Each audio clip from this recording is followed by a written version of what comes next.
Vice President Shettima arrives Davos for World Economic Forum. Oh, Davos. President Tinubu's economic interventions get thumbs up at 2025 budget defense. We did this based on the fact that most of my colleagues commended you. Your integrity was what also added. President Donald Trump begins second term, takes oath as 47th United States President. From this day forward, our country will flourish and be respected again all over the world. We will be the envy of every nation. And on Good Morning Nigeria today, we shall focus on the Trump presidency and Africa.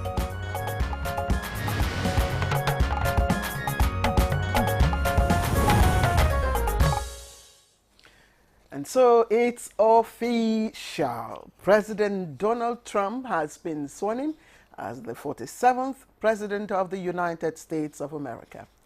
Now that marks the beginning of his second term, with J.D. Vance taking the oath as Vice President. That's absolutely right, Claire. Trump's second presidency is expected to make waves globally, and Africa is no exception. Now, his first term took a transactional approach to the continent, prioritizing security and economic interests. It will be interesting to see how that evolves this time around. Absolutely, Victor. The president is already making waves. And key areas likely, of course, to be in the spotlight will include trade and investment, security, competition with China, and, of course, energy security. And African nations are bracing themselves for possible changes in these areas, especially with Trump's America First policy likely to remain front and center. There's a lot to unpack. What will Trump's second term, tagged Trump 2.0, mean for Africa as a continent? How will it impact trade, security alliances, but most importantly, immigration? I guess immigration will matter the most to Africans, to a lot of Africans, by the way. And these are the big questions, Claire. And we'll be digging deep into them with our guests this morning. Will Africa be a priority for the new administration, or will it be sidelined in the global power play? Well, you talk about immigration. He's already signed executive order banning, citizenship by birth in the U.S., and I think that's a big.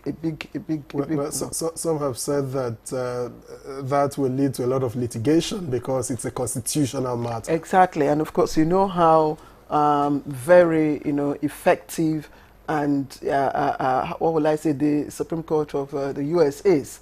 It will go all the length and breadth, of the justice system. But we will leave those questions to our experts that will join us much later. For now, I just urge you to sit back, join us as we have a go again at the complexities of U.S.-Africa relations and explore both the challenges and opportunities ahead. And on this note, I warmly welcome you to Good Morning Nigeria, and I'm Claire Adelabu Abdul-Razak. It's always a pleasure to have you join us. And I want to welcome Victor Azu, who's looking bright and bumpy, ready to go. Well, just like yesterday, it seemed like I didn't go anywhere. It's well, whether it's a day or two of rest, it does a whole lot to the body. And it's good to have you back on set. Thank you. Well, Claire has introduced me. I am Victor Azu, by the way. And let me join Claire in welcoming you to the show, our second for the week. It's great to be back, and we're broadcasting live on the network service. Later on, Chukwudi Okoli will be here for the newspaper review. But first, it's Tessie Omeri on the news desk. What's in the news, Tessie? Good morning. Good morning, Victor. Good morning, Claire. Hello, Nigerians, and here is the morning news. Vice President Kashim Shettima is in Davos, Switzerland to represent Nigeria at the 2025 World Economic Forum. The annual meeting brings together global leaders, business executives and development partners to address economic challenges and identify strategies for sustainable growth. Vice President Shettima is participating in bilateral meetings and discussions to advance Nigeria's economic opportunities and address its global risks. He will also attend several key events, including a workshop on roadmap to co-create investment opportunities for Africa's frontier markets, organized by the African Development Bank, AFDB. Other notable events on his schedule include the launch of the Humanitarian and Resilient Investing HRI Roadmap for Africa, a collaborative effort between the AFDB and other partners. He will also co-chair a forum on turning digital trade into a catalyst for growth in Africa at the Pisha Congress Center. Furthermore, Vice President Shettima will attend the annual meeting 2025 Crystal Awards dinner at Core Park Village, Eiga, and participate as a panelist in a session titled Global Risk 2025 at the Aspen II Congress Center. Nigeria's 2025 budget defense sessions are underway, with various ministers presenting their budget proposals before the National Assembly.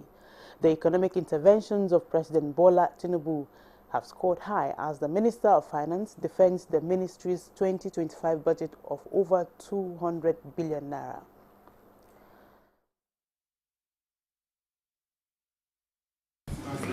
Your integrity was what also added to their conviction that what you presented to us is exactly and meticulously what you want to spend in the Federal Ministry of Finance. You domicile the money in the ministry so that you can now continue to pay off the liability and even build more. You will get more if you spend money on construction of houses in terms of job creation and running the economy. The assertion by the Minister of Communications, Innovation and Digital Economy, Bosun Tijani, that telecom tariff will go up has stirred reactions from subscribers across all mobile networks. Data from National Bureau of Statistics third quarter of 2024 reveals that foreign investment in the telecoms industry fell to a 6-year low of $14.74 million. This was attributed to rising costs and record losses.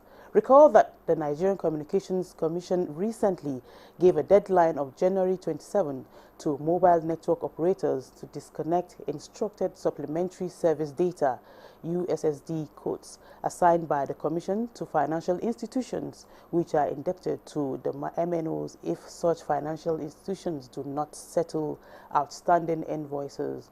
This obviously affects estimated profit before the advent of global system of mobile telecommunications in August 2021.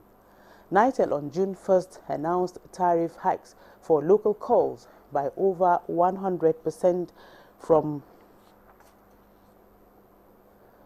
190 kobo per minute to 4 naira 30 kobo per minute in 2001. The cost of SIM card was 20,000, while the call rate was 50 naira per minute. However, since 2001, call tariff in Nigeria fell from about 5 naira or 50 naira in 2001 to about 45 naira around 2005, and about 12 naira today for peak period. The tariff for SMS has also fallen from about 15 naira in 2001 to 9 naira around 2010 and about 4 naira in 2013. The cost of SIM pack has fallen from about 21,000 naira in 2001 to about 5,500 in 2004, and in 2013 hitherto dropped to what is today on the streets. As Nigeria prepares for a first tariff hike in over a decade, here is what the new rate looks like. For Airtel, MTN, Glo, Etisalat, ISPS, VS, PNL, NCC approves a 40% tariff increase, resulting in the following changes. Voice calls rate increase from 11 naira to 15 naira 40 kobo. then 17 naira 60 kobo per minute. SMS cost rose from 4 naira to 560 naira per message. Data, the price of 1 gigabyte data bundle increases from 1,000 to at least 1,400 naira. That's a brief outlook of telecom tariff rates over the years. And Nigeria takes significant step towards enhancing its digital ecosystem as the Nigeria Data Protection Commission NDPC launches a national certification program for data protection officers. This initiative fulfills one of the NDPC's key mandates, aiming to boost the country's digital landscape. The training program currently underway in Abuja is expected to produce 100 globally certified data protection experts. This certification is a crucial step in addressing the widening gap in certified data protection officers in Nigeria. The NDPC's efforts to promote data protection capacity across the country are part of a broader plan to develop a national certification scheme. This scheme will not only enhance data protection expertise, but also contribute to the growth of Nigeria's digital economy. Training and paying for the certification of data protection officers who will now become certified, who have certificates to actually practice as data protection officers. Remember, you've been given the chance to chart a path and a future for yourself that will not only make you prosperous, but also open up opportunities for the country. Trump has been sworn in as the 47th President of the United States, marking the beginning of his second term in office. This historic moment comes after Trump, the Republican ticket bearer, was declared the winner of the November 5th, 2024 general elections. And a departure from tradition, the inauguration ceremony was held indoors at the U.S. Capitol due to record low temperatures. The event drew a high-profile crowd, including former President Barack Obama, President Joe Biden, and former Vice President Mike Pence, despite their past differences with Trump. Other notable attendees included the heads of major social media platforms such as Meta CEO Mark Zuckerberg, ex-CEO Elon Musk, and Amazon billionaire Jeff Bezos.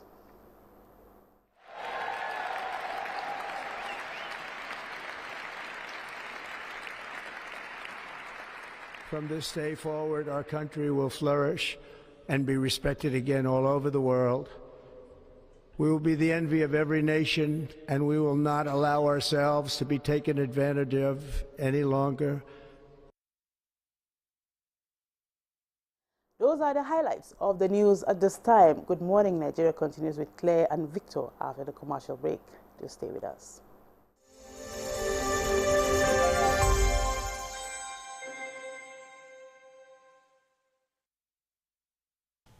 I am Oluremi Tinubu, the global and national Stop TB champion. Many people have asked why I've chosen to champion the fight against a disease like tuberculosis. My reason stems from a deep personal experience. I once had a friend who unfortunately fell ill and concealed the nature of his sickness until it was too late. Eventually, after he passed, we discovered he had tuberculosis. Sadly, due to the stigma and discrimination surrounding the disease, he would not speak up or seek for help. His death was a painful reminder that we could have intervened and saved a life if only we had known earlier. Tuberculosis is an airborne disease that primarily affects the lungs, but can also impact other parts of the body. Being airborne means anyone, regardless of their socio-economic status, can contract it. In Nigeria, 1 person dies of TB-related illness every 7 minutes, amounting to 206 deaths every day. Globally, 1 person succumbs to TB every 25 seconds, which is a staggering 3,456 lives lost daily. These deaths are entirely preventable because TB is curable if detected and treated early. If you or someone you know has been coughing for 2 weeks or more, coughing up blood, experiencing night sweats, or losing weight drastically, it might be TB.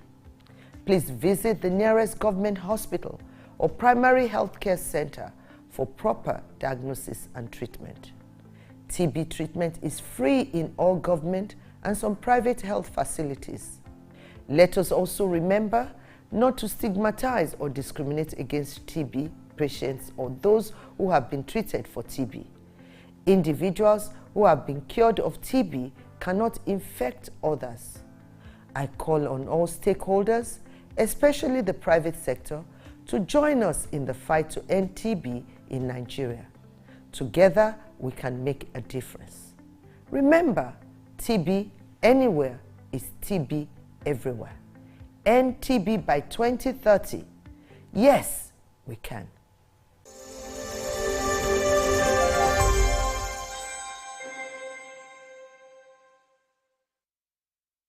Our major currency unit is the Naira, while the minor unit is the Kobo. They are both in notes and coins. The Naira is more than just a medium of exchange. It bears the images of our heroes. So, stop abusing the Naira. It is a criminal offense to spray the Naira at events. Stop stepping on the Naira. It's not your enemy. Do not squeeze, ruffle, or write on the Naira. Handling the Naira with dirty or oily hands can deface the Naira. Love the Naira as you love yourself. Be a real Nigerian. Do not abuse the Naira.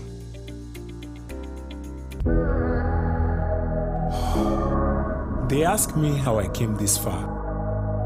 I told them I had to sweat. Sweat is chasing your dreams. Sweat is never giving up. Sweat is action, but can also bring germs.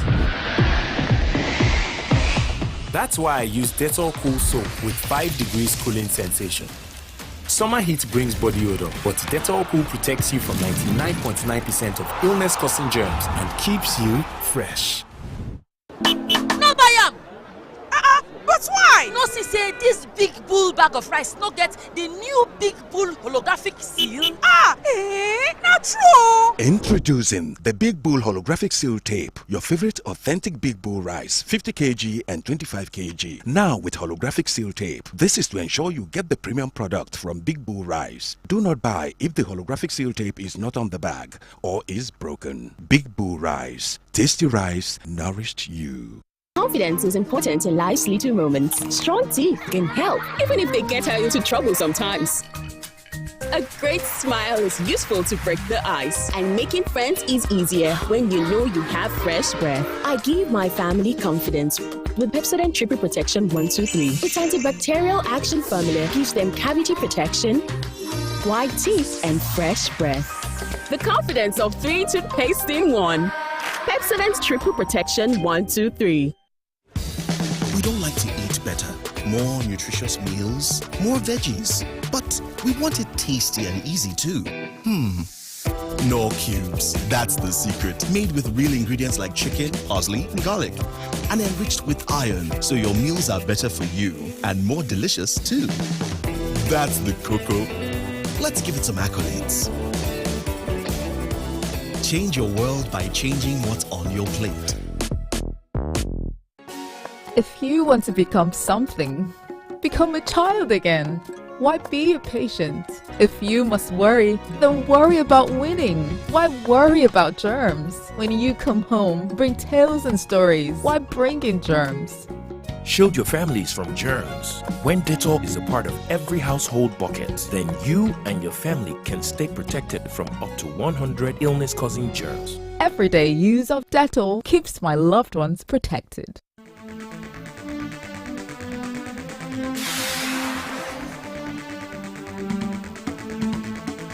The Abu Dhabi Summit and President Bola Tinubu's quest to leverage in green bonds for foreign direct investment.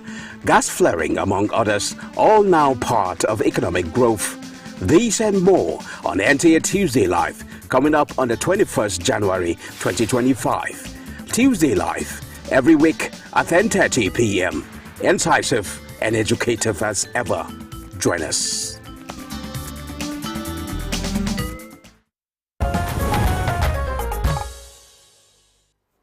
And up next is newspaper review.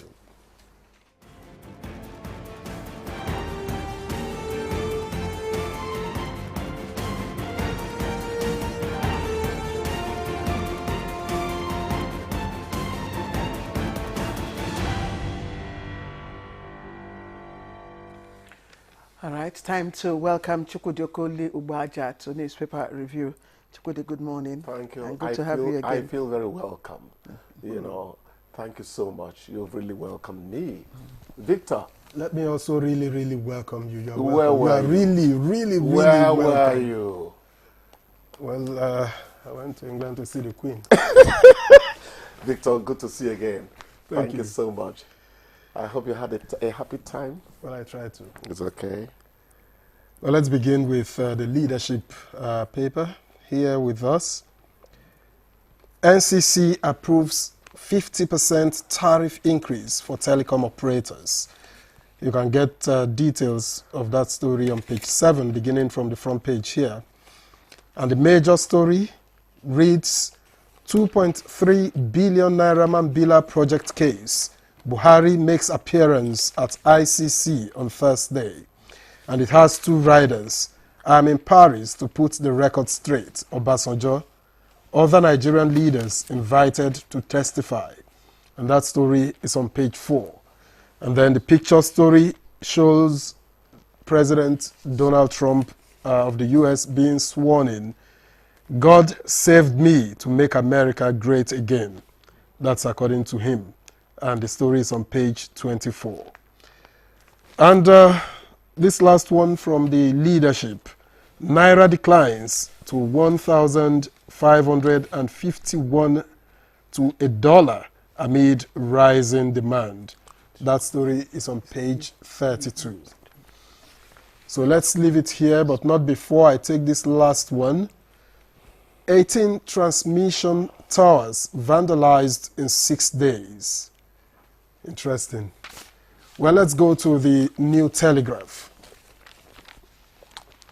And the Trump picture story is also present here on the front page of the New Telegraph. And the major story reads, Telecoms, NCC approves 50% tariff increase for phone calls, data, SMS. Says it's in response to prevailing market conditions.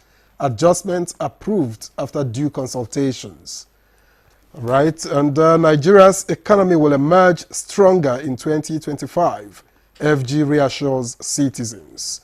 Reiterates inflation will reduce to 15%.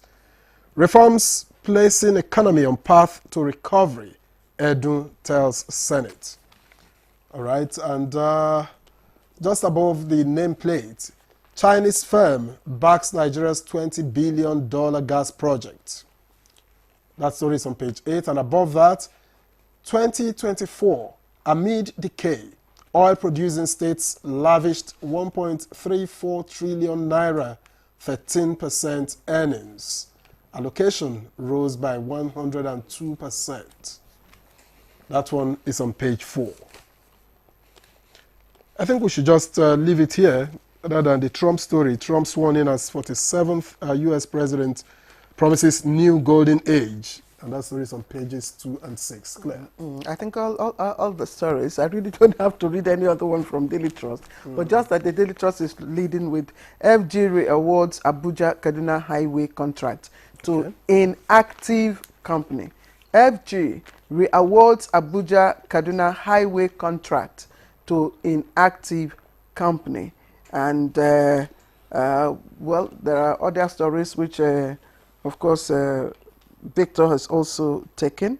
So I just bring in Chukwudi. Yes. FG awards Abuja Kaduna Highway contract to inactive company. Yes. There's nothing much to say about that. We want to respect Daily Trust investigations. You know, when a story is an investigation, it's not really that you take it with a pinch of salt, but you're cautious because the conclusions of the newspaper might not be the conclusions of another body that looks at it. So let's hope that this company will perform. at this stage. There's a picture. There's a picture story. I'm sorry. Yes, I didn't relate it, to that story, but I think it's related. Okay. The picture story on the front page of the Daily Trust, if we can have Daily Trust again, shows a dilapidated building. It says Daily Trust trace 39 Falun Street, Orile, Lagos. Falun Street, exactly. Orile, Lagos, as the address of InfoQuest Nigeria Limited to this residential building. And the paper says the company InfoQuest Nigeria Limited, announced by the Minister of Works, Senator David Umahi, has secured the contract for the completion of the remaining sector of Section 2 of the Abuja-Kaduna Highway. Yeah, the picture you have there might want to make you say, hey, Daily Trust really did a good job.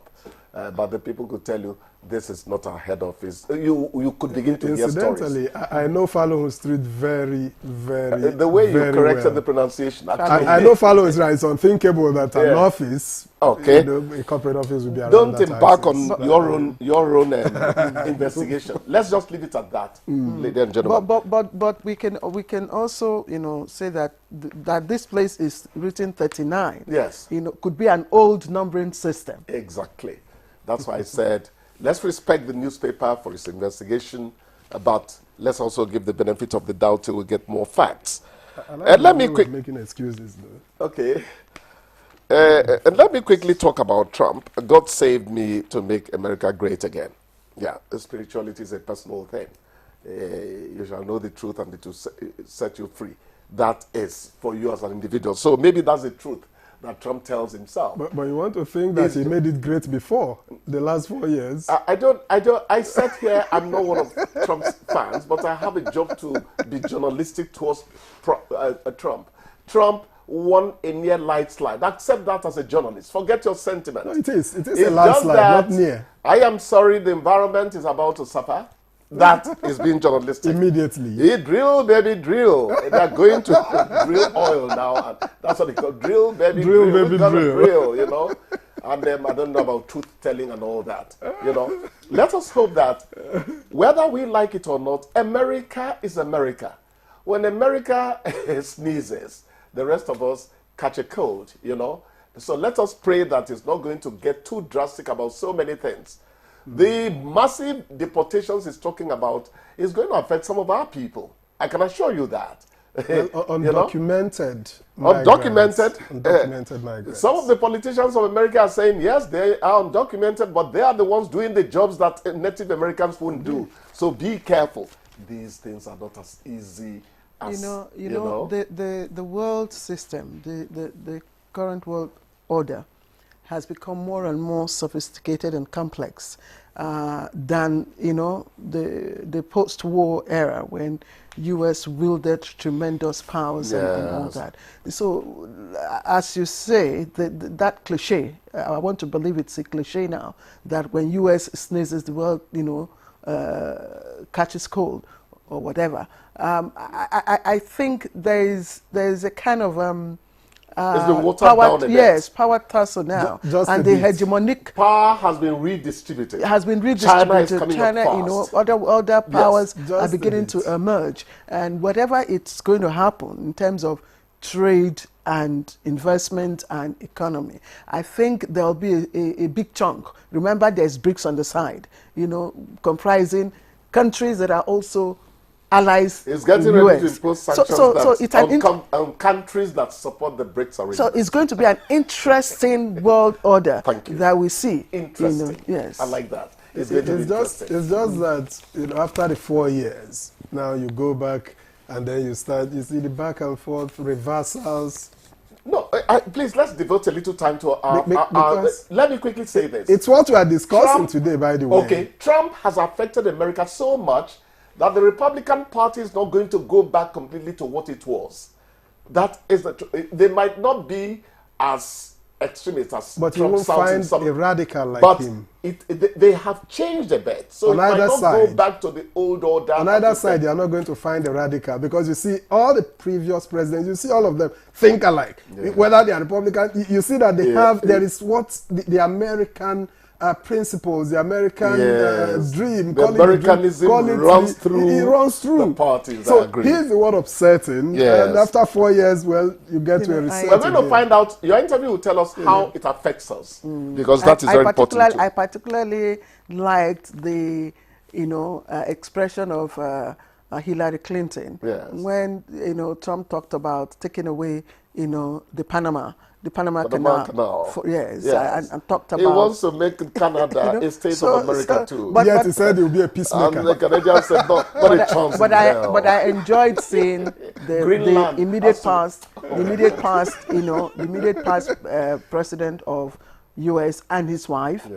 I also loved Bill Clinton and his wife. What I expected to see Barack Obama and his wife Michelle, but she was conspicuously missing. You're talking about the champions of institutional America. What makes America go on and on? Chukwudi, thank you. We'll get to see you tomorrow. Get ready to pay higher tariffs for your data and calls and all that. All right, Chukwudi, thank you. Victor. Okay, let's take a short break. We'll be right back. NTA say thank you to all our viewers. NTA say thank you. A good TV station means different things to different people. What made NTA stand out for you in 2024? Babu shakka, babu wani gidan talabijin a ƙasar nan da ke nuna al'adu kamar yadda gidan talabijin na ƙasa wato NTA ke nunawa. Kò sí ibikíbi tí ẹ wà ní orílẹ̀-èdè Nàìjíríà tí ẹ ò ti lè wo ilé-iṣẹ́ tẹlifíṣàn ìjọba àpapọ̀ NTA kétékété kódà tó fi di abúlé wa. Standard NTA Bacharuru Oko Okpa Okadigunwo Okuko now NTA Kalisia Kali. Strength, information, outstanding performance. NTA got the Steve. For decades, we've towered high with sponsors as partners and viewers as pillars. And as we bid 2024 farewell, we welcome you to a superlative 2025. Because at NTA, you can't beat the reach. NTA say thank you. The Nigeria Coat of Arms is the official seal that represents the authority of the Federal Republic of Nigeria, hung on the wall behind the seat of the principal officer of the government, supported by the portrait of the serving president of the Federal Republic of Nigeria. It has 7 features. The black shield stands for Good Earth of Nigeria. The silver wavy band stands for the confluence of rivers Niger and Benue. The 2 white horses stands for dignity. The yellow flora is a common wildflower throughout Nigeria. The red eagle stands for strength. The wreath is in our national colors of green, white, green. The motto, unity and faith, peace and progress, is written on a beautiful yellow ribbon, and it's a maxim for all Nigerians. Be a real Nigerian. The new Hapix sachets. It has a thick formula, so all you need is just 1 sachet for your toilet bowl. It gives 10 times better cleaning and big savings too. Wow, Helen! Sparkling clean toilet with Hapix sachet. They ask me how I came this far. I told them I had to sweat. Sweat is chasing your dreams. Sweat is never giving up. Sweat is action, but can also bring germs. That's why I use Dettol Cool Soap with 5 degrees cooling sensation. Summer heat brings body odor, but Dettol Cool protects you from 99.9% of illness-causing germs and keeps you fresh. Confidence is important in life's little moments. Strong teeth can help, even if they get you into trouble sometimes. A great smile is useful to break the ice, and making friends is easier when you know you have fresh breath. I give my family confidence with Pepsodent Triple Protection 123. Its antibacterial action formula gives them cavity protection, white teeth, and fresh breath. The confidence of 3 toothpaste in 1. Pepsodent Triple Protection 123. We don't like to eat better, more nutritious meals, more veggies, but we want it tasty and easy too. Knorr Cubes, that's the secret. Made with real ingredients like chicken, parsley, and garlic, and enriched with iron, so your meals are better for you and more delicious too. That's the cocoa. Let's give it some accolades. Change your world by changing what's on your plate. If you want to become something, become a child again. Why be a patient? If you must worry, then worry about winning. Why worry about germs? When you come home, bring tales and stories. Why bring in germs? Shield your families from germs. When Dettol is a part of every household bucket, then you and your family can stay protected from up to 100 illness-causing germs. Everyday use of Dettol keeps my loved ones protected.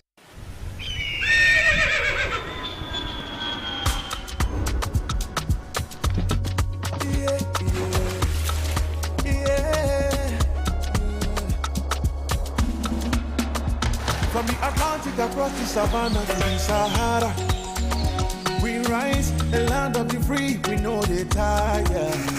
We dream great, our spirit is undying. Resilient, rooted like palm tree, we swear in color, we stand in demand, we make solutions, we ignite passion, yeah. Diversity is unique, we are more than just we are Nigeria,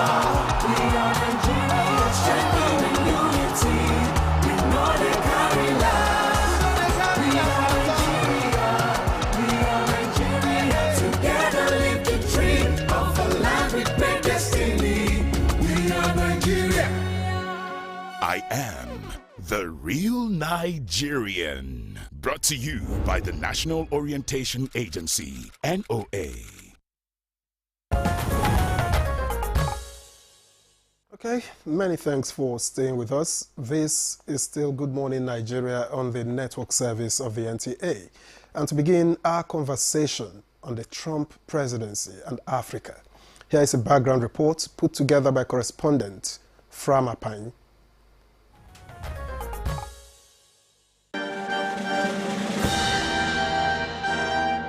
It was yet another momentous occasion for the United States as the 47th elected president assumed his responsibilities. The President-elect of the United States, Chief Justice John Roberts of the Supreme Court administered the oath of office. I, Donald John Trump, do solemnly swear. I, Donald John Trump, do solemnly swear. That I will faithfully execute. That I will faithfully execute. The office of President of the United States. The office of President of the United States. Buoyed by his historic political comeback, the billionaire Republican displayed no inclination to temper the bombastic style that previously shook the nation.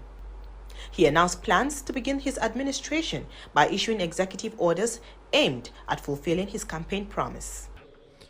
The golden age of America begins right now.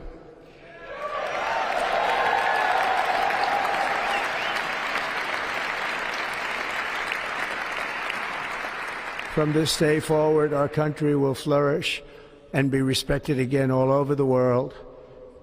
We will be the envy of every nation, and we will not allow ourselves to be taken advantage of any longer. During every single day of the Trump administration, I will very simply put America first. The inauguration was attended by former presidents of the United States and various world leaders. I elected him because, he is a fighter and he didn't give up. His border policy, I think, is out of the two candidates, I think he was the best. So, yeah. In 2021, Joe Biden succeeded Donald Trump, and 4 years later, Biden passed the torch back to Trump.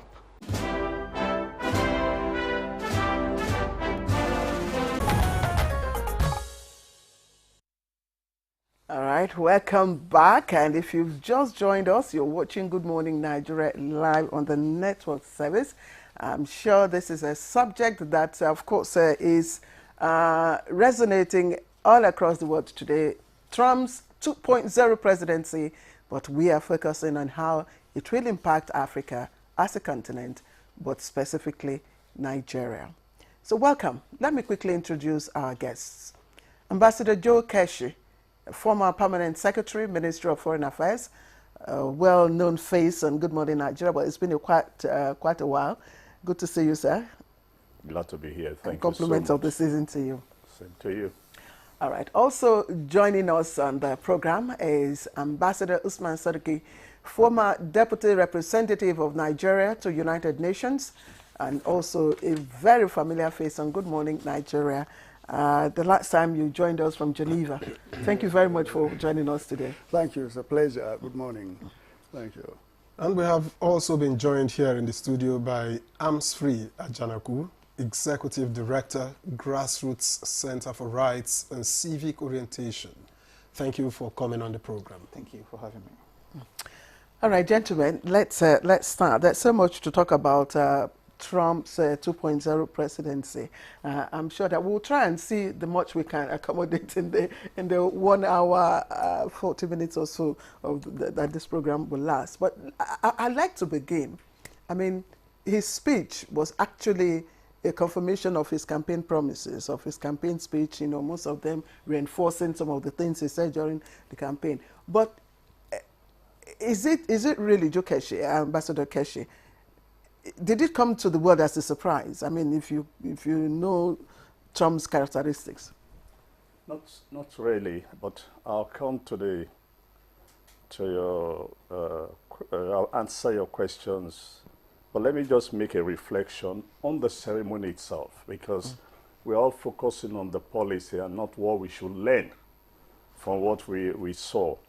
And I'm saying this because I want to appeal to our security forces, the police, the military, the DSS. I hope they saw, and the media, by the way, I hope they saw how seamless the event was. There was no ADC. There was no chief security officer. There was no special assistant. There was no media running around the whole place, insisting on sitting behind their principals. From tradition, they don't even get into the hall. What we are seeing now is a carryover in Nigeria, is a carryover from the military. So I sincerely hope that, I always say to people, if you don't know what to do, watch television. You really don't. So we should also not just be talking about policy, Trump and the rest, but we should also see how the rest of the world has maintained the standard over the years that has broken down in our own system.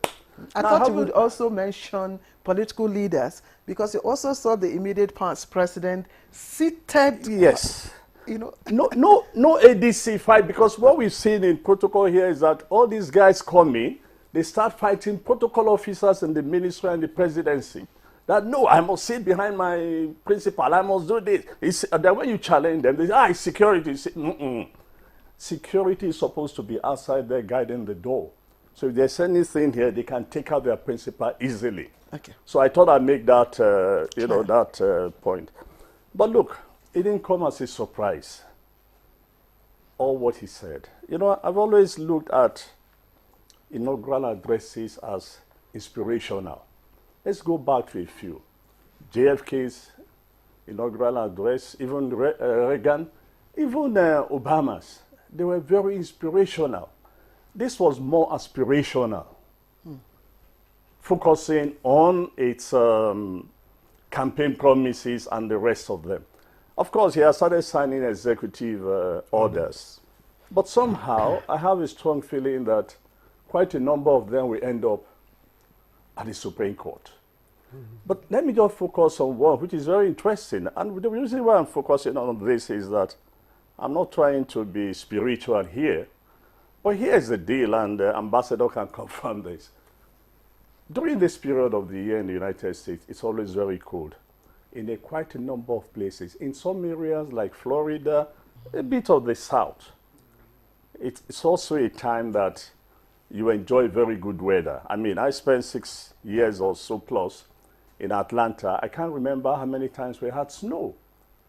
But this time around, the whole place is covered with snow. Because of snow, they moved the ceremony from the normal place into a very, not too big, the rotunda of the Congress. You saw the fire outbreak that has destroyed vast areas of some parts of, California, not to talk of the crisis they had in terms of, the Florida area, North Carolina, and so on, that quite completely wiped out villages. And yet this man has pulled out from the Paris Club. At the same time, he wants to drill. You remember those lovely things he said, drill, baby, drill. And so he's in a situation in which climate change is becoming real to everybody. Trump is still living in denial of climate change. We will take those issues. So one. I just thought I'd make that point. I just wanted to have, a panoramic view of what your perceptions are about, all that he said. Okay, let me get to Ambassador Seriki. Now, I listened. I thought I listened carefully. I don't think he mentioned Africa. We are focusing on Africa. I don't think he mentioned Africa anywhere, except that you could infer that some of the things he promised or that he said he was going to do, or some that he has already started to do, will impact Africa one way or the other. But why should we be bothered? Exactly. Thank you for raising that question, and it's a pleasure to be on the program again. Now, Africa did not feature even during the campaigns between Kamala Harris and Donald Trump. It did not feature at all. And even if it did, it is just incidentally. But even incidentally, I can't remember, so I don't know if you have. Only once. Okay. It didn't feature. When he was talking of Haiti. Yeah, exactly, sir. So Africa is really in the back burner.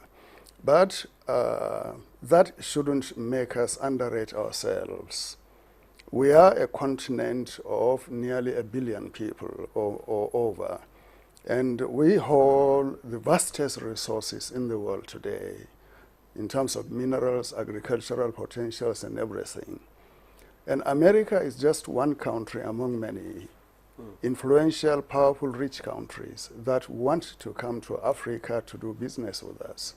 So we have options. It's not as if we are like a horse that is tethered in one place and all your movement is just determined by the length of the rope that you are tied to the tether with. We have options. We have flexibility. So we shouldn't see ourselves as circumscribed by circumstances and tied to the United States upon strings forever. However, we cannot underrate or underestimate the United States. It's the richest, most powerful military power in the world today. And also, it is politically, diplomatically, the most influential country in the world. So because of that, and also because of the orientation of our economy, which is a capitalist economy, and also our foreign policy, our politics, democracy, presidential type, our foreign policy, diplomacy, and other things are pro-liberal, worldview. Therefore, at one point, we have to constructively engage with the United States. So Africa is there to openly welcome the overtures of Trump if they want, to deal with us. We will see the sort of people he will appoint, in terms of ambassadors to African capitals, and also those who will man his foreign policy and national security establishment. During his first term, 2016 to 20, he actually emphasized rather the negative aspects of relationship with Africa. But in the end, he quickly sought to make amends by sending his Secretary of State, Rex Tillerson, who came to Nigeria and visited other countries. And unfortunately, it was during his visit to Nigeria when he was sacked, And then his wife, what's her name? Melania, and his daughter, they came to some African countries. So that showed at one point he thought about Africa. And then the foreign policy of his first term was driven by containment of China and Russia in Africa. And this is very clear in the speeches of Rex Tillerson, his former Secretary of State, and also of John Bolton, Ambassador John Bolton, his former National Security Advisor. Both of them issued, they made very, very strong statements in relation to recalibration of American policy towards Africa in the light of contestation or rivalry between Russia, with Russia and China in Africa. We hope this time around it will not be so. We hope this time around the interests of Africa should come first.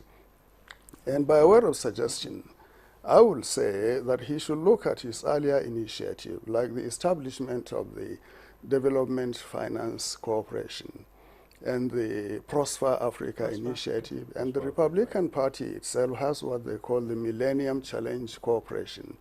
So under those frameworks, and for him to continue with the Power Africa of Obama and the AGOA of Clinton. So these are structural frameworks within which the entire African countries and the entire continent and individual countries like Nigeria can engage with him.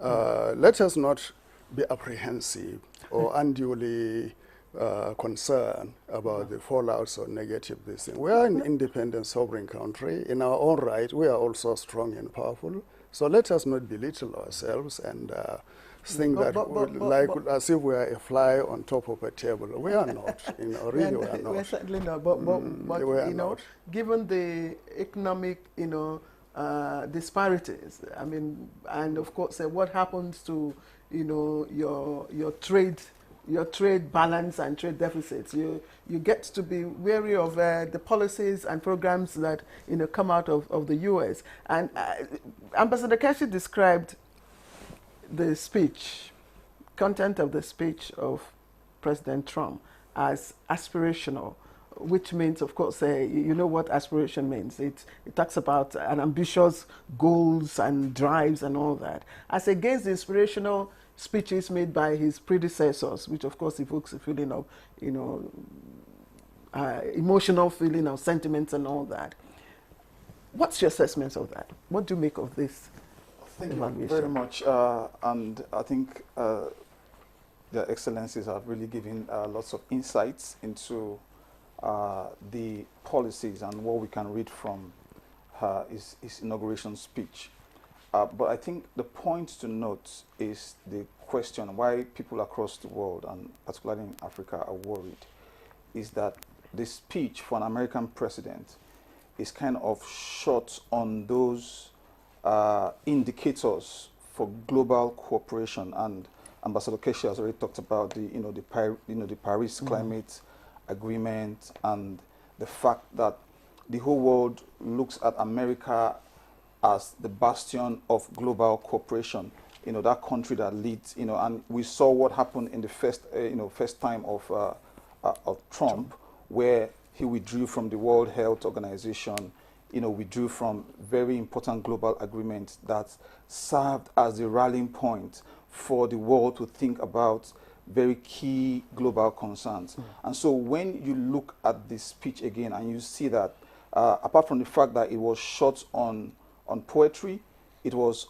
uninspiring, and Professor Bolaji Akinyemi made this point very strongly yesterday. You also, see that whole America first and that sort of rabid nationalism that's kind of defined his first term is still, what is coming out to the fore. And in terms of how Africa responds, I agree absolutely that Africa should not grovel in terms of, because Africa has options now, and America actually recognizes that. America understands the fact that Africa is not just pandering to the West now. We have options, because in terms of infrastructural development, for example, we're looking towards the East, and we're engaging China. We're having discussions, and so that's why even the Prosper Africa initiative was not really the Trump presidency in the first term sitting down to say, okay, how do we cooperate with Africa? It was a containment policy, and that was why it was instructive that it was the national security advisor and not the Secretary of State that even had to put forward that announcement. So in terms of how Africa engages, I think this is where the whole philosophy around the non-alignment comes into play. The fact that we have to play to the middle, and I really like the fact that in the conduct of Nigeria's foreign policy under President Bola Ahmed Tinubu, It has not been a foreign policy that is narrow-minded or a single-track foreign policy. It has been more of diversifying our our engagement, looking towards China where we need to cooperate in terms of infrastructure, the Belt and Road Initiative, and all of that. And then, of course, in terms of bolstering our democracy, looking also to the West and cooperating where necessary. I think the other very critical point I would like to make is that the Trump presidency, when they say elections have consequences, I think the second coming of Trump also takes us to that point to analyze some of the developments that have come up since he was re-elected in November. For instance, you will notice that the social media companies, all of the executives were there at the inauguration yesterday, and then they are beginning to change policies which have implications for Africa, Africa's stability, Africa's democracy. You look at Meta, for example. Meta has ended its fact-checking program in response to the fact that some of these things Trump doesn't like them, and so it means that Africa has to be prepared for a lot more misinformation. Africa has to be prepared to combat the disinformation that will come on those platforms, and Africa has to grow its own indigenous initiatives to be able to combat those things and ensure that they do not also affect our governance system. Because even in the recent times, we have seen that even within the Sahel and West Africa, we have seen an upsurge in disinformation. We have seen foreign information manipulation and interference, taking the center stage in our own parts of the world. So, in terms of how we then try to navigate, we must be able to develop homegrown approaches to tackling this, and not just have this this whole understanding that it's America that will come and do it and do some of those things for us. All right, Humphrey Ajanaku, thank you very much. I've just been thinking, you're talking about how Africa should engage with the Trump presidency, and I'm wondering, Ambassador Keshi, what does Africa expect from America in the next 4 years? And I say this because along the line yesterday, Trump said he had learned a lot in the last 8 years. And you want to believe that learning, he probably has also learned from his own, some of the mistakes he made. Of course, he hasn't changed from being fiery, but policies maybe appointments, for instance, he has gone and he made it clear for people who are going to be loyal to him, people who will do his bidding and carry it out to the letter. But what do you think Africa can expect, given your reading of the whole scenario? Well, early days, but at the moment. I'm not too sure that Africa should expect much under the Trump administration.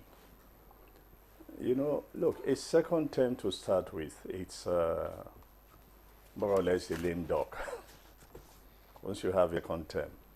And the fury with which he's signing executive orders is a clear indication of the fact that he wants to see whether he could do quite a couple of things to actualize his promises and things like that. I do not really know exactly what Africa wants to or should expect. But like the ambassador said, Africa should just prepare itself, develop itself. Because look, Africa is like a beautiful bride. It has all what beautiful brides do have. But if that beautiful bride do not take care of herself, nobody would care whether she's, pretty or not. We have all what it takes. Look, some of the critical minerals that both the Americans and the Chinese need for their cars, for their cell phones and so on, are in this continent. The only sad aspect of it is that we just allow them to come, take it away, raw. If we begin to process it in the continent and sell to them, Africa will make more money. Or the countries where in fact, including Nigeria, they will make more money. So my position is, forget what we should expect. Prepare yourself so that when they come to you, you are ready to engage them almost on an equal basis. It's an open market. So if you prepare yourself in all aspects, run your country very well, develop your human capital, resources, your economy and things like that, you can be sure that they will come and they would certainly want to do business with you. Trump is transactional. Look, we spent a couple of years trying to buy an aircraft, military aircraft from the Americans for years. And I remember also the challenges we had when we were in Liberia and Sierra Leone, just trying to buy night goggles. Not only did they refuse to sell night goggles to our military or to ECOMOG, they actually asked other countries not to sell to us. So what does that tell you? Trump came, and the day he knew that, look, we were looking to buy aircraft. For him, he wants to make money. He's a businessman. He said, to hell with it, sell. Ambassador Keshi, that's why let us begin to look at how, again, we can make ourselves, marketable. And I like to look at AGOA. I mean, we've been talking about AGOA for years, Ambassador Seriki. AGOA is supposed to be a platform for sub-Saharan Africans to leverage, duty-free trade with the U.S. And we know that this is a platform that we have been, servicing in the area of oil and gas. In 2015, it was recertified. And then I think there were some issues, and then it was given another 10 years, which will elapse this year. Should a Trump administration not recertify AGOA? What can Nigeria do? How will that impact us in terms of oil and gas?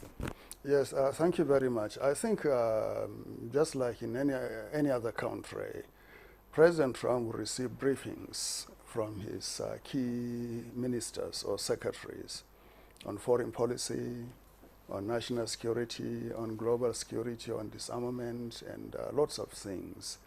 We too here in Nigeria, our president should receive briefings from the Minister of Foreign Affairs, Ambassador Tugar, from the National Security Advisor, Malam Nuhu Ribadu, and also from his senior special assistant on international affairs and foreign policy, Ambassador Shola Enikanolaye, and also from the president of ARCAN, who is seated here, Ambassador Joe Keshi, and also from the president of the Association of Foreign Relations Practitioners of Nigeria and other constituencies, so that these issues will be filtered for the attention of our president, that these are critical issues on the table for you to discuss with your American counterpart should the opportunity present itself. Remember, Trump during his first term met only with President Buhari and President Uhuru Kenyatta, from sub-Saharan Africa. So if you are to meet with President Tinubu, I think some speaking points, some briefings should be given to the president, and the AGOA issue, Power Africa and others should be there for him to say these are critical to Africa, almost existential in terms of advancing the well-being of our continent and the economic growth. We want you to be a partner, so continue with that program. What should the content and context of the briefing? Well, it depends on where we are coming from. If the NSA is giving a briefing, obviously it will be around national security issues. And if the foreign minister is giving a briefing, it will be about Nigeria-America relation and the larger African continent. But with regards to the AGOA?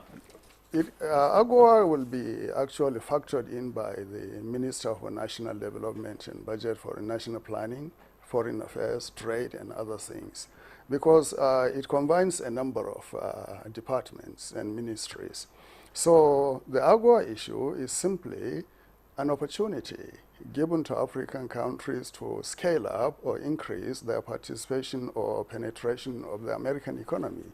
How far we are doing it and across what sectors is the question we should ask ourselves. Okay. Countries in East Africa, Southern Africa, and even the island states like Mauritius and Seychelles, they are really fully utilizing that facility. I don't know to what extent we are doing that.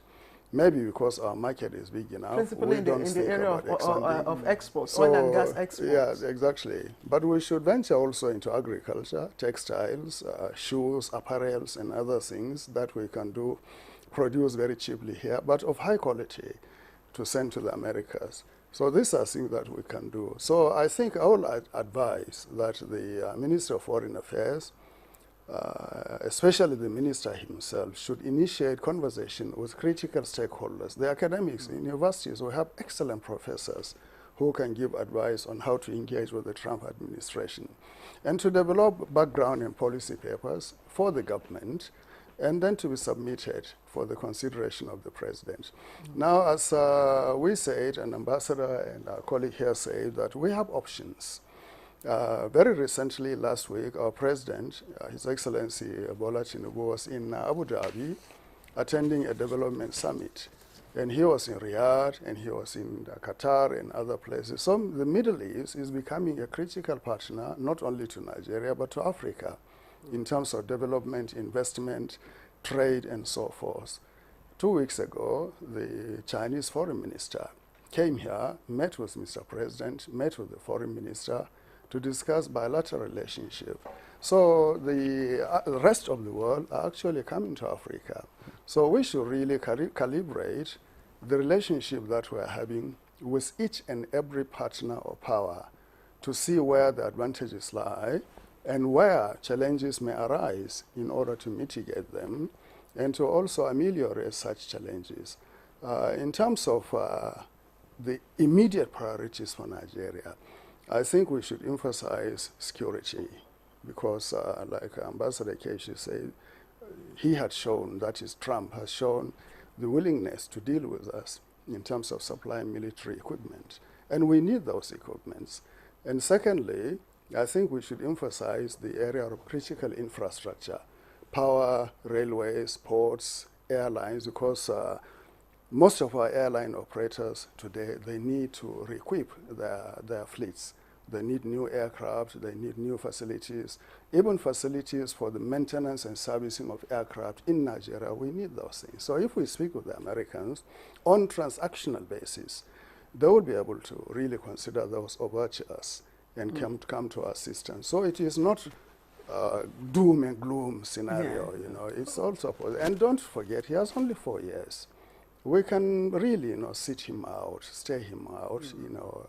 Really, that's all. Just 4 years. There is nothing really.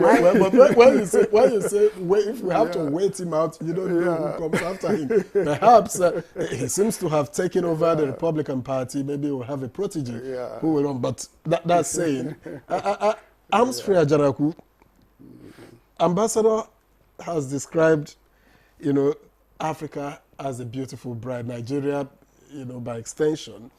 And I'm wondering what you think the U.S.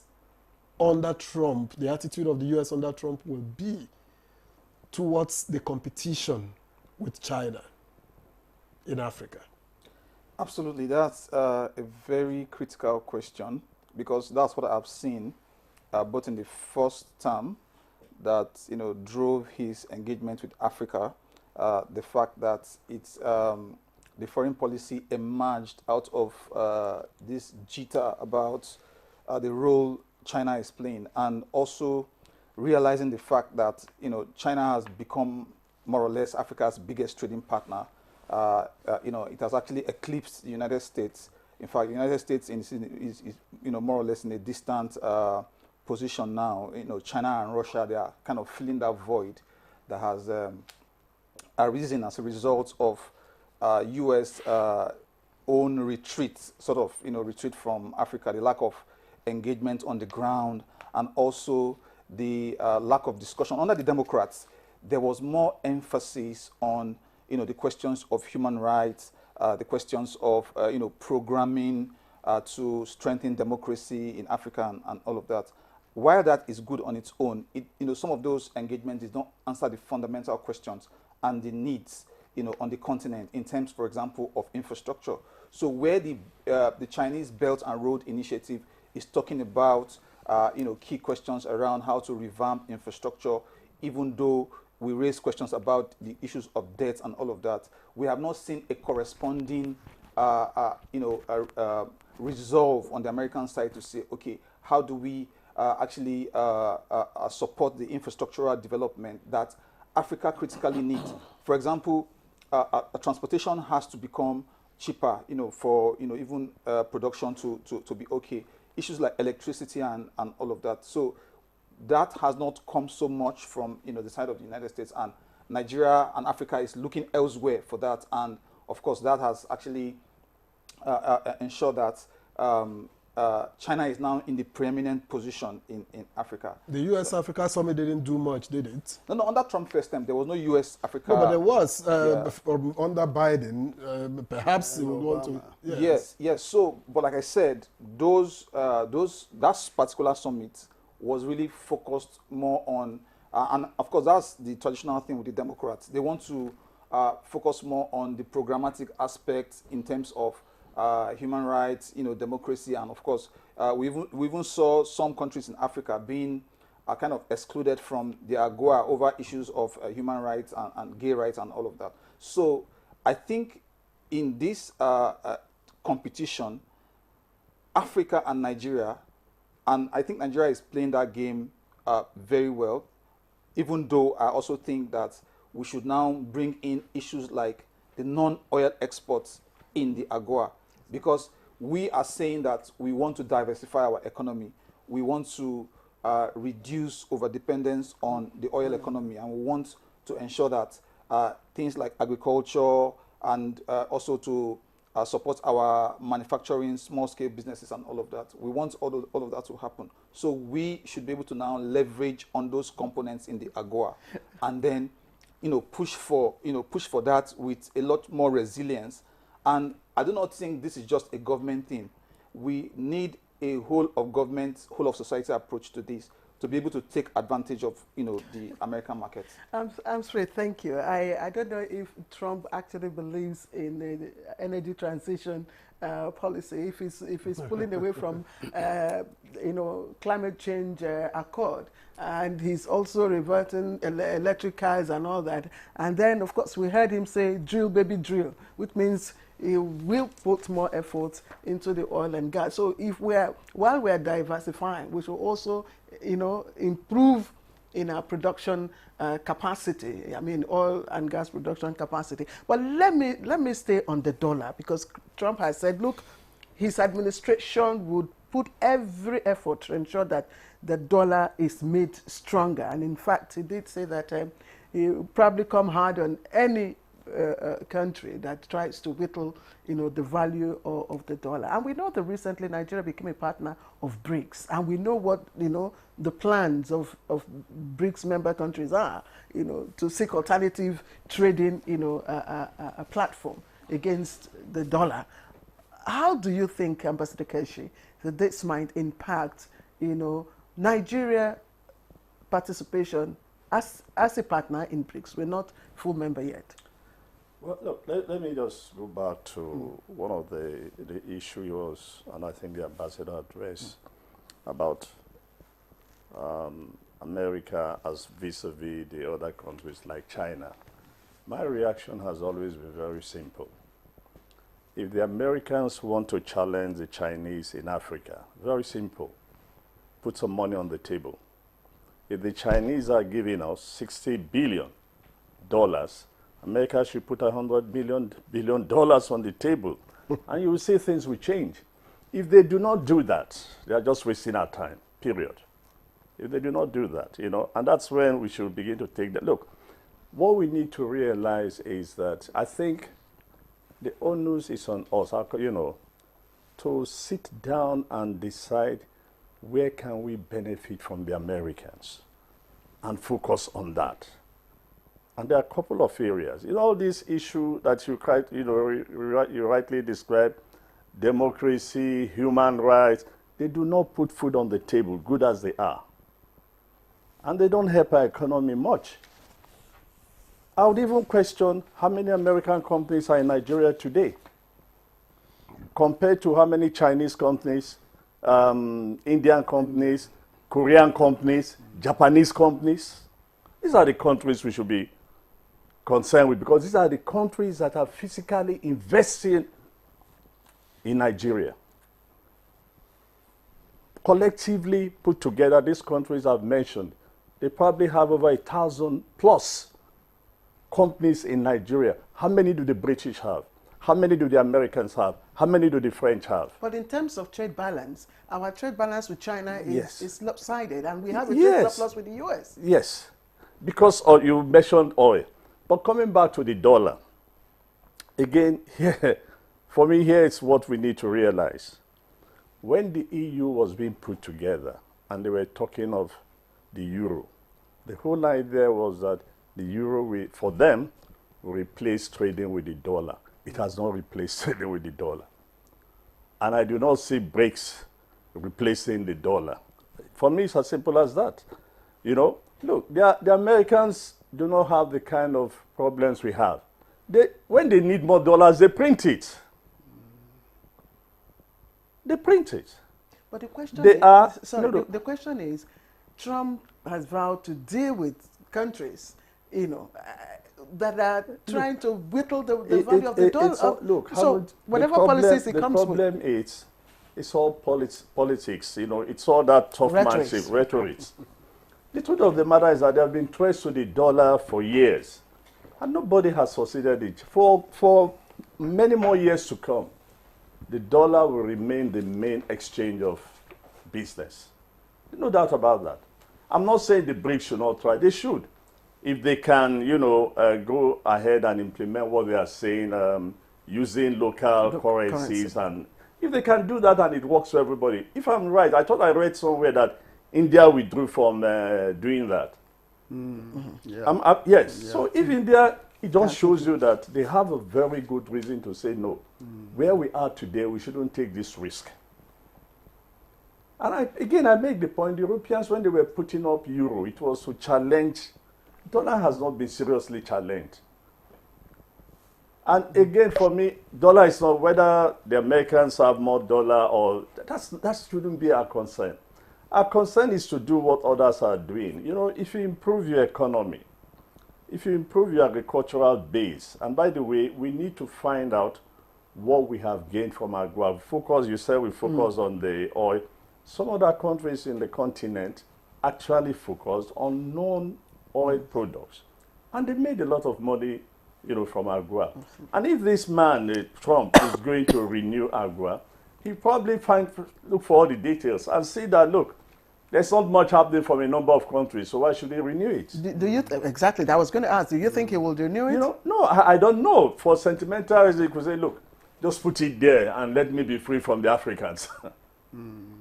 But the truth of the matter is that we need to do some work and say, look, even this country, did we benefit a lot from? Look, to the credit of the world, they've been putting a lot of policies and programs for us.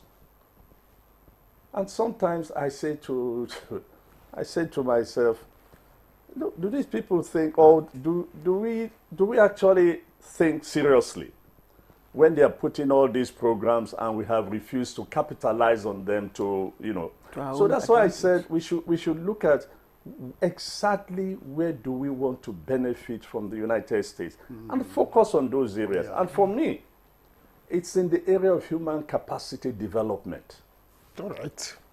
Thank you very much, Ambassador. And security, by the way, as Ambassador said. Now, Ambassador said, everything we are talking about will boil down to the will of that administration. And I'm just thinking, what do we know about his critical appointments? Because these are the people who will implement whatever it is, and sometimes even change the minds of the man and guide him in whatever it is that they are involved with. What do we know about the individuals he's appointing and the kind of thinking that they have and what direction they are likely to go as far as it concerns us? Yes, The first appointment that we should look to is that of the Secretary of State, and I think Marco Rubio is the Secretary of State. I don't know if he knows anything about Africa, really. I don't know, or if he's interested in Africa. But that said, that is the first office we should look at. Then that of the National Security Advisor, and then the Secretary of Commerce and Secretary of Justice, because the Secretary of Justice or the Department of Justice deals with issues like corporate regulation behavior and also anti-corruption projects and programs, whereby our agencies like EFCC and ICPC will cooperate with the US in order to stem the flow of capital from outside from our country, and also really to address the issue of corruption, terrorism, and so forth. So institutional, we have to examine the institutions and their relevance to our cooperation. Also, we look at the family, because his government is predicted to be family-based. His wife, very powerful. His son-in-law is Gerald Kushner or somebody Kushner, of that name. Yeah. And then his daughter, Ivanka, and others. Then you have someone like Elon Musk, and others who are coming becoming very critical to the administration. So these are the people that we should deal with. And here I think I will call into play the role of people like our rich people, Dangote, Adenuga, and others who invariably will have contacts with their peers in America to say, look, rhetorics will not take you anywhere. And resistance or distancing ourselves from you will not also take us anywhere. So let us bridge the gap, come to a common understanding on the mutual benefits that a smooth and friendly relation between your country and us will engender, so that we can all benefit from that. And I think it is very good if our private sector leaders and also our political leaders grasp the essence of personal relationship, because Trump believes in personal relationship, calling somebody on the first name, patting people on the back and things like that to say, okay, let's go along. It's just 4 years, and then we can weather the storm. I don't think he is going to be more militant than he was in his first term. Probably won't be up to as much as that. No, he will be. I think time will mellow him down, and the realities of office will dawn on him, because if he maintains that confrontational posture, he will spend the 4 years without achieving anything. Like Ambassador said, he will be running from the Supreme Court to the Circuit Court and other things, and his 4 years will just expire. So for us, Madam, Sir, is for us to sit down, just do some bullet points when we engage with them. Number one, youth empowerment in Nigeria is very, very critical to our national security, national development, social development. So we should look at that. Americans, how can you come in for us to work together to develop our youth sector? Human resources, like Ambassador Keshi says. This is the age of technology. Secondly, empowering of women, it's very critical in the economic sphere. How do they access capital? How can they leverage finance, technology, in order to advance their status and make them really competent and meaningful players in the economy? So even if we discuss these two sectors, develop the youth, and I think the Millennium Challenge Corporation seeks to address youth and women. Prosper Africa also will do so. So if we just pick those two areas, youth and women, that is enough in 4 years for us really to develop relationship and actually lift a lot of people out of their current condition to better and more prosperous future. And I also think that even Trump's immigration policy, no matter how we look at it, for us, should be a platform for us to leverage and reverse the jackpot syndrome. you know. And well, build. why should we But- oppose it? If we should regularize our own, you know, exit strategy or exit policy, so that only if you have regular papers, you leave the country. You know, don't be a menace, you know, and bring bad reputation to our country. I'm just concerned about Trump's move to withdraw from the WHO. And my concern, of course, is, I mean, rightly founded, given the emergence and emergence of diseases. You know, recently we hear of the Wuhan, what is it called again? The latest disease. Wuhan or something. Sorry, what did you call it? It's a virus. It's a virus. Yeah, it's a virus. It just keep my memory, you know. And Trump already, we hear, has signed executive orders recalling and reassigning federal personnel that are attached to the office of the WHO.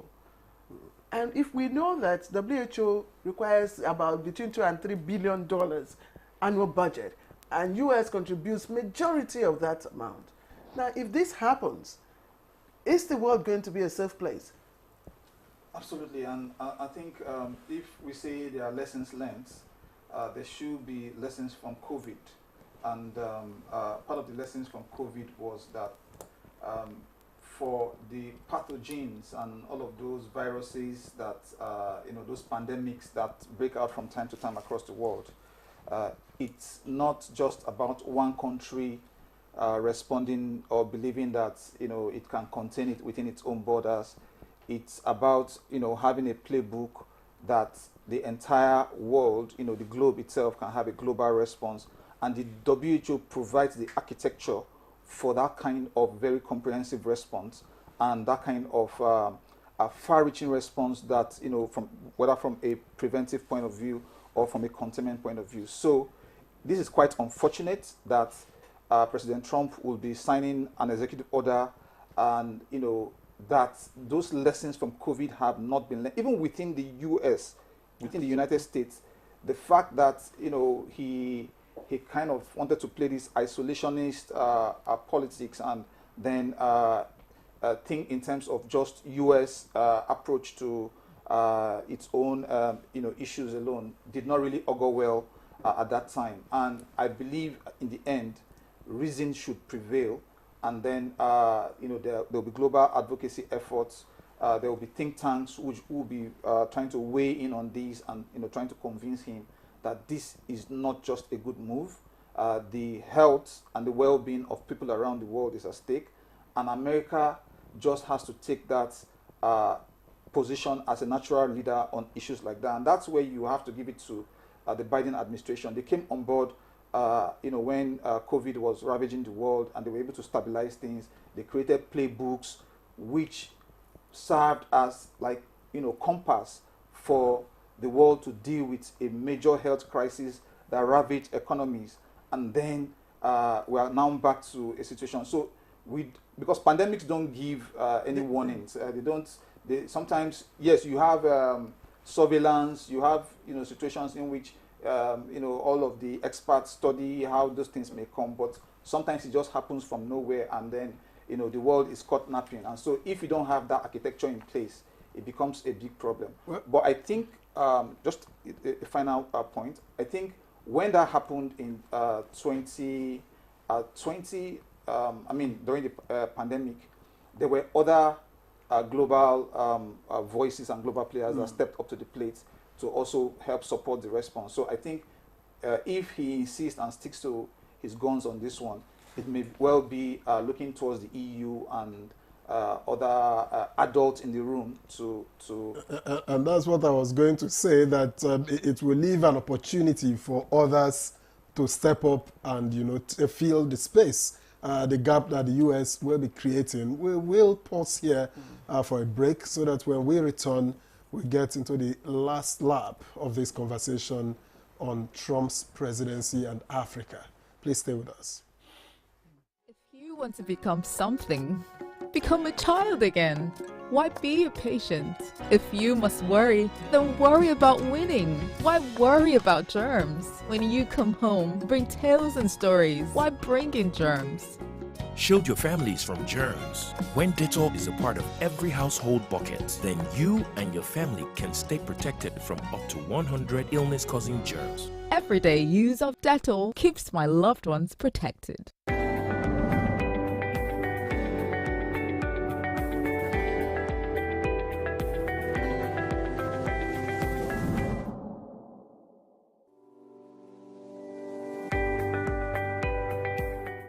When we think about the digital economy, you can see it as the marketplace for digital goods and services. And increasingly, it's becoming a force to reckon with and an incredible contributor to economic growth, because we've seen the growth in technology and digital platforms. Technology has it really permeated every aspect of life and business, the way we live, the way we work.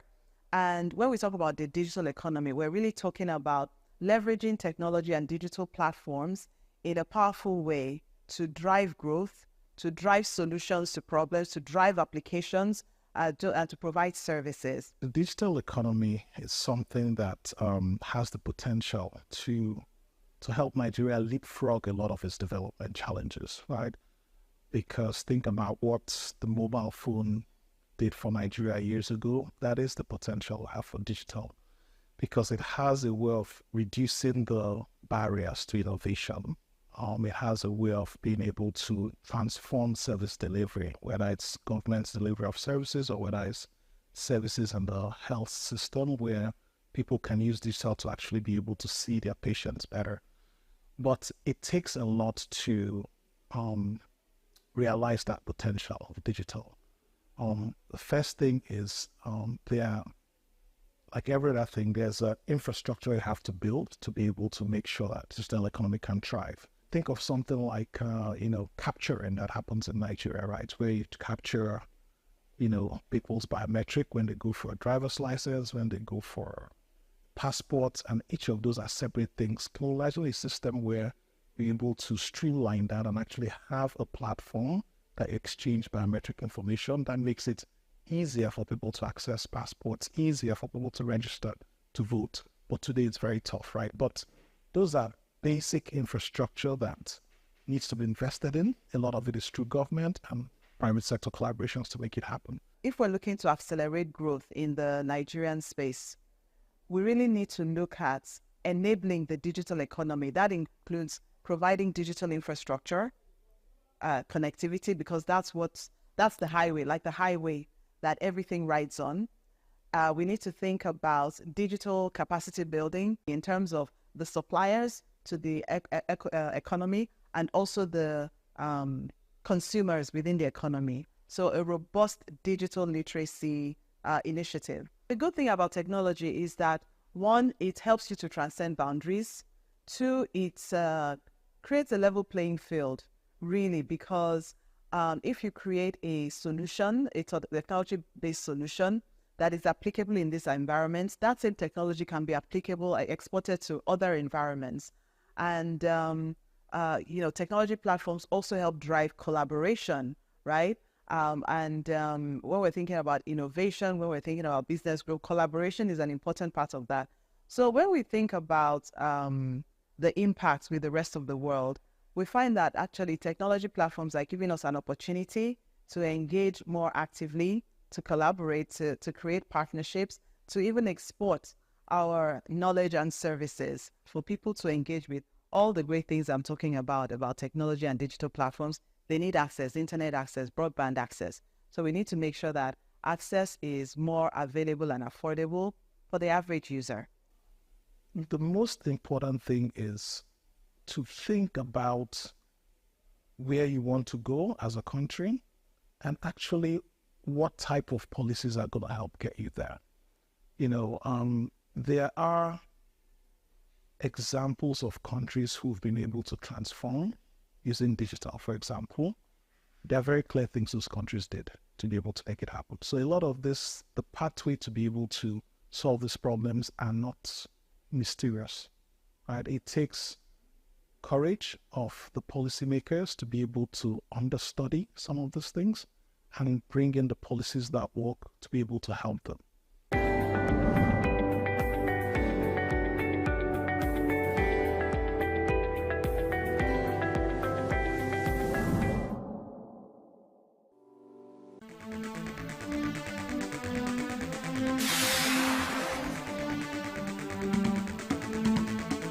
the Abu Dhabi Summit, and President Bola Tinubu's quest to leverage in green bonds for foreign direct investment.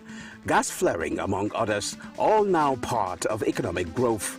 These and more on NTA Tuesday Live, coming up on the 21st January 2025. Tuesday Live, every week at 10:30 p.m. Incisive and educative as ever. Join us.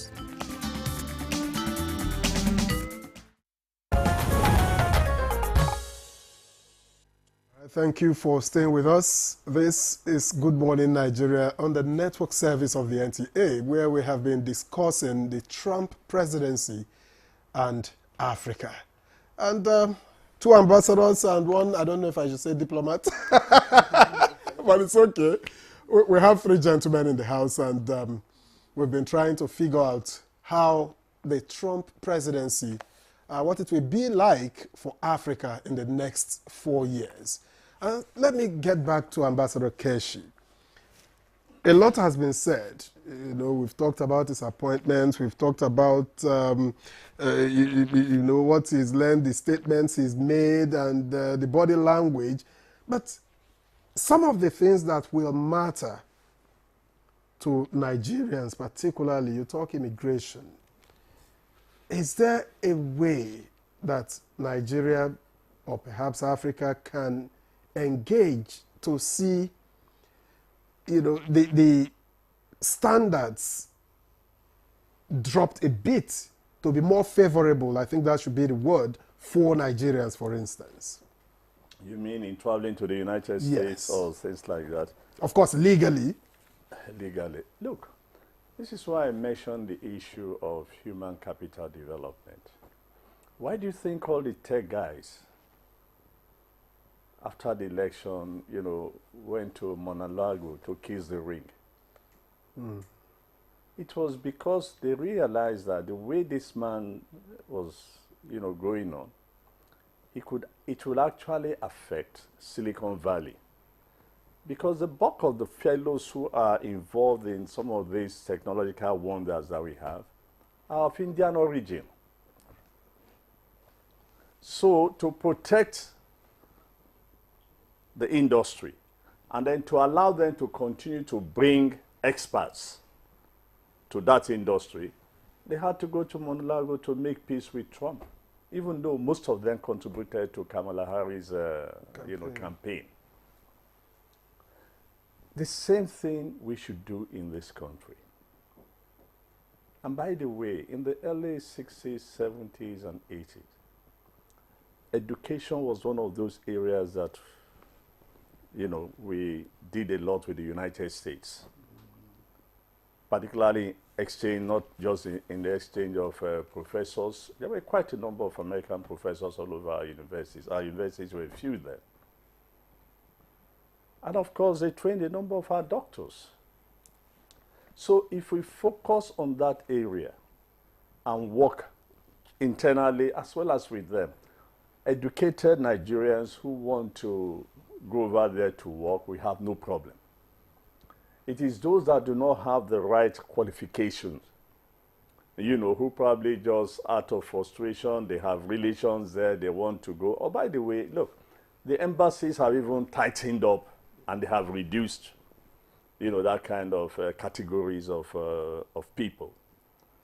But I don't think, I stand to be corrected. For now, I don't think we should worry so much about those he would deport. His main focus is those coming in from Latin America. You know, particularly the criminal, Mexico, the criminal gang and so on. But again, I make this prediction, he's going to run into a lot of trouble with that, because some of those that will be affected by the very sweeping, you know, executive order, you know, are those, apart from the criminal gang, there are a number of these people from Latin America in particular, you know, that committed minor offenses like driving without license. And when they looked at their background, they have not legalized their stay. And one of the reasons why the last administrations did not bother was to allow them time to legalize their stay. They are married, they have kids, the kids are growing up in the United States. When you begin to separate parents from their kids, the emotional outburst all over the United States will force that program to a halt. Because he did that before when he started, you know, separating children from their parents at the border. And everybody saw what happened. And it's going to repeat itself. Now, these fellows who've been in the United States for a couple of times, their lawyers are already set. Everybody is going to start rushing to the court, you know, sooner than later. But for us, again, I say, look, Nigerians who want to go to the, in fact, more Nigerians left for Canada in the last couple of years than to the United States. Because of more favorable immigration policy. But the truth of the matter is that, look, because of our huge population, we don't have to worry ourselves if people are leaving. All we need to do is keep training more and more and more and more people. Where do Philippines makes quite a number of money from the diaspora? So also even India. So that shouldn't bother us. Let's just keep doing the right thing we need to do. Ensure we have an educated class. So anybody who wants to go would go legally, because the world scene is, look, Japan, for example, if you look at what's going on in Japan, Japan for the first time is now beginning to consider opening up its borders for foreigners to come in, because they need labor. We are gradually winding down. The population is getting old. Yes. Population is getting old. We are and gradually... and the fellows, many of them are not getting married, they are not producing. Yeah. Ambassador Nkechi, thank you. We have very few minutes and I just, Ambassador Seriki, I mean, if a country's foreign policy is driven by a national interest, and our own national interest is, of course, I mean, top of the list is security, and then economic prosperity. And I'm wondering, is there a way we can, you know, leverage Trump's protectionist policy in any aspect, just to, you know, achieve our national interest? Well, he has not targeted us in particularly. He's looking at the developed economies, China, EU, Canada, and others, where he's going to impose tariffs on imports of electric vehicles, for instance, steel, chemicals, and so forth. In our own case, our greatest trading commodity of the U.S. has been oil. So if they are going to buy more oil from us, let us leverage that and sell more oil to them. And also, we should seek room for export of agricultural products from Nigeria. And in that way, we are going to develop our agriculture. We can even ask them to come and really, you know, do the farming here, bring their farms, you know, equipments and other things. We have the land, we have the water, we have the elements. Let them come, bring their expertise to farm here and also export to their country. This is the way we have to go. But most importantly, let them come and help us in really upgrading our universities in terms of laboratories, in terms of teaching aids, in terms of facility, in terms of really exchanges of programs, like Ambassador Nkechi said, so that the critical need of manpower, trained, educated manpower, can be spread across the country in order to service different sectors of the economy and other essential areas. So organizing ourselves internally is very critical in the way we approach the Americans and how they take us seriously. If we manage our affairs loosely, in a careless manner, then they will say, look, these people are not serious, and they will go to Ethiopia, they will go to Morocco, they will go to Egypt, they will go to Tanzania, Angola. Kenya, Angola, and other things. The Lobito corridor that the Americans are developing today is a very critical infrastructure development that is a counterpoise to the Chinese Belt and Road in order to extract minerals. If we are very serious, they will come and look at us and say, okay, we are going to participate in your Trans-West Africa gas pipeline to Morocco, to Ghana, Senegal, Morocco, or the Trans-Sahara pipeline and things like that. They can do that if we scope it well. But beyond that, as the leading country in Africa, we should intimate the Trump administration of the AU Agenda 2063, what it means, what it entails, and how pivotal Nigeria will be. The Africa Continental Free Trade Agreement, and also the Program for Infrastructure Development in Africa, PIDA. Very recently in Kampala, we met Africa to discuss the common African Agricultural Program, CAAP. So these are areas where we can sit down, put everything on the table and discuss with them.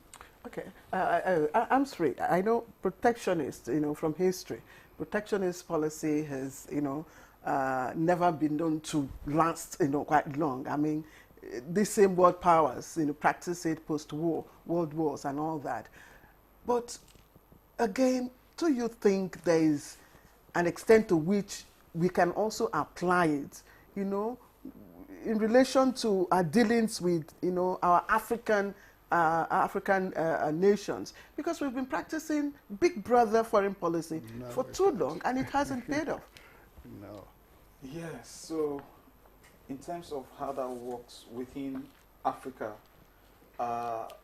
the manifest destiny of Nigeria, and yes, the manifest destiny of Nigeria, and that manifest destiny still remains sacrosanct because Nigeria, and if you even look at the Renewed Hope agenda of Bola Tinubu administration, where he is pivoting the foreign policy or the intellectual analysis of how the foreign policy should go, it still puts Africa at that centerpiece.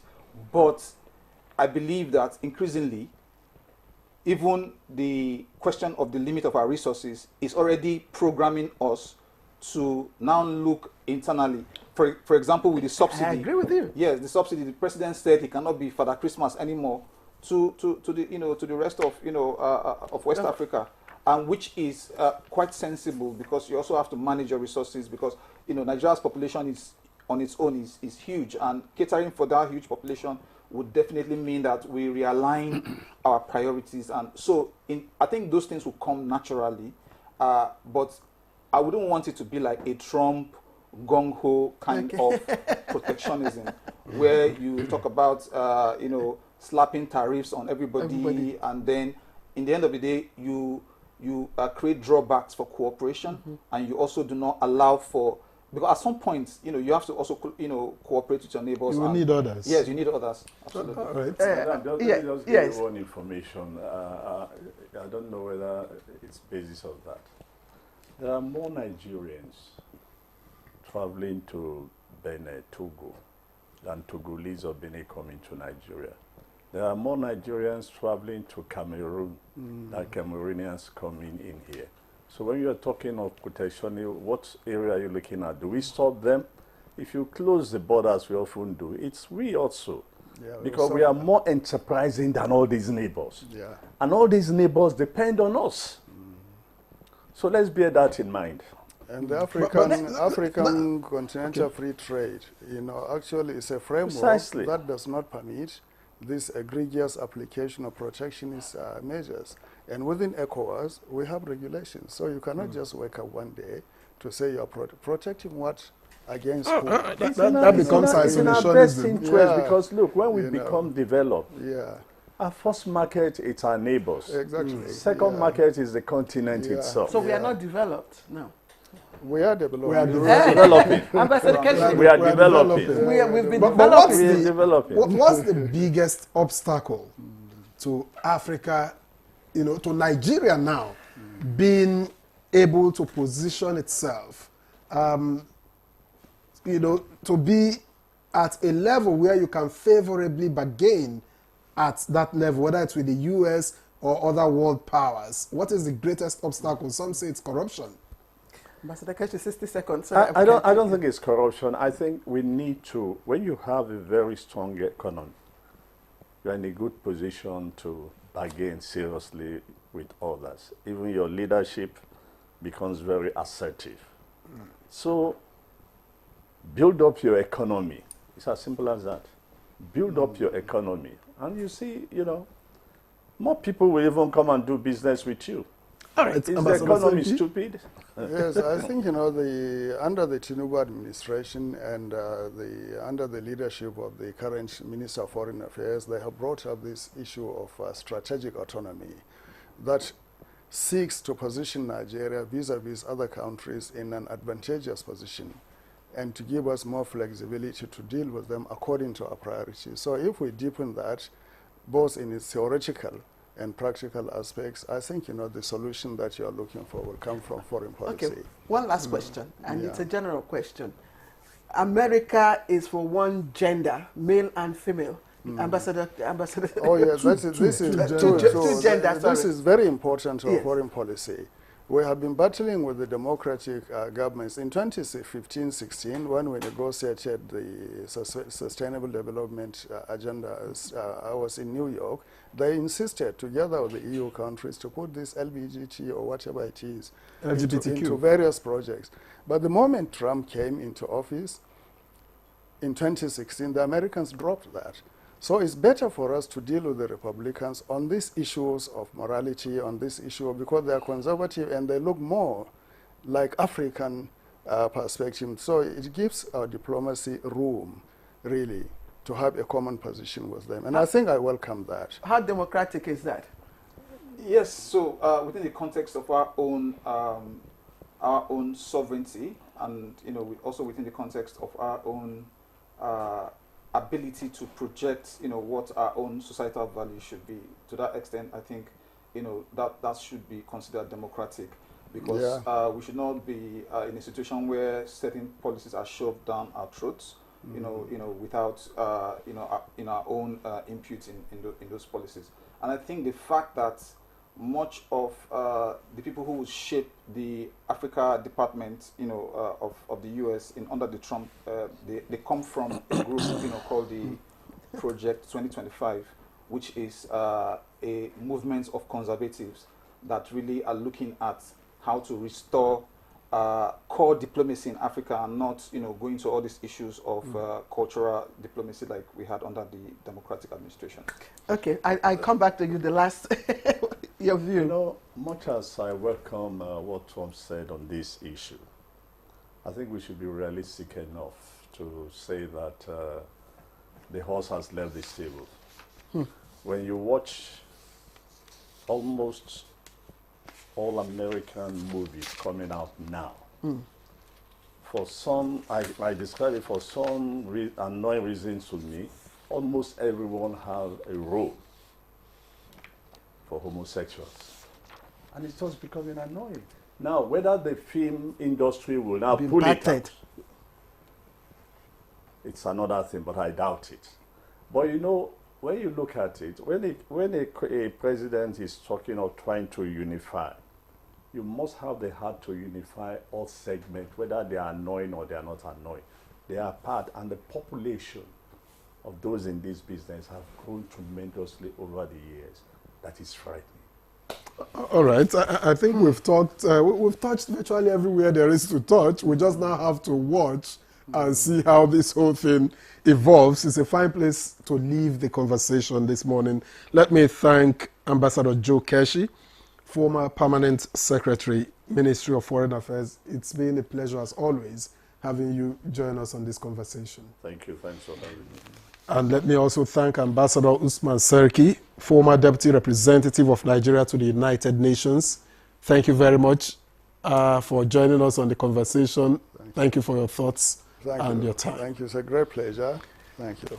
And I'm Free Ajanaku, Executive Director, Grassroots Center for Rights and Civic Orientation. Thank you very much for your own perspectives too. We appreciate your time and your thoughts. Thank you so much. All right, and that's Good Morning Nigeria this Tuesday. We thank you for watching, and I'll see you again tomorrow, God's willing. I am Claire Adelabu Abdulrazak. And I'm Victor Azu. Enjoy the very best of today.